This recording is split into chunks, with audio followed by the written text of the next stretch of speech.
In this video, I will be showing you guys how to buy USDT on Binance with PayPal. But before we get started, make sure you watch this video to the end, as I will show you everything that you need to know. First, open up your Binance app or go to Binance.com and log into your account.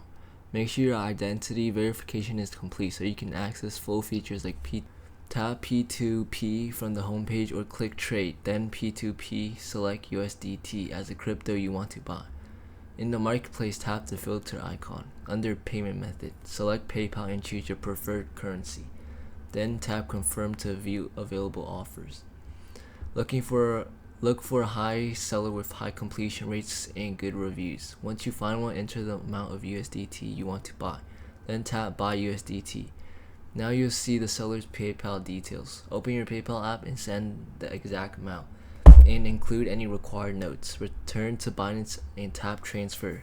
Notify seller. Once the seller confirms the PayPal payment, your USDT will be released into your Binance wallet. And that's it. You've just bought USDT with PayPal. If you found this guide helpful, make sure you drop a like and subscribe.